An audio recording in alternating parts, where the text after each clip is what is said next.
અરે કેમ શું થયું? કેમ હસો છો?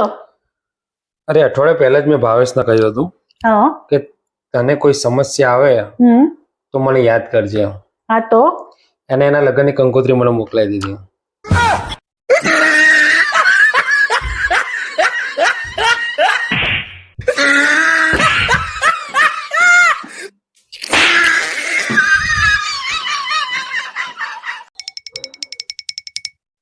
અરે ગોપી યાર, મેં તને કીધું હતું ખરું કાલે કે સવારે મારા કપડાં ઇસ્ત્રી કરી દેજે, મારે ઓફિસે જવાનું છે.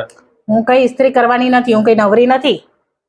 આખો દિવસ મોબાઈલ લઈને બેસી રહે છે અને આ રીતના વાત કેમ કરે છો? થોડી કદર કર મારી. હું કઈ કદર કરવાની નથી, હું કઈ તમારાથી ડરતી નથી, અને હું ડરતી તો મારા બાપથી નથી. તું મારાથી નથી ડરતી? ના. તારા પપ્પાથી નથી ડરતી? ના. તો લે વાત કર. કોણ છે? તારા પપ્પા જ છે.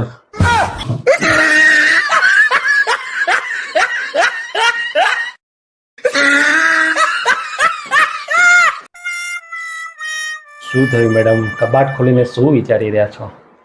આ કબાટ ખોલીએ છીએ ને ત્યાં કબાટના કપડાં અજીબ છે. કેમ? જો ને, તહેવારના હિસાબે એ પણ રંગ બદલી દેશે. એ કેવી રીતે? જો દિવાળી આવે ને તો આપણે કબાટ ખોલીએ ને કપડાં પહેરવા તો બધા જ કપડાં જૂના લાગે, અને હોળી આવે ને અને કબાટ ખોલીએ ને કપડાં પહેરવા તો બધા જ કપડાં નવા લાગે. સાલું સમજાતું જ નથી, પહેરવું તો શું પહેરવું, કયા કપડાં પહેરવા છે ને હજી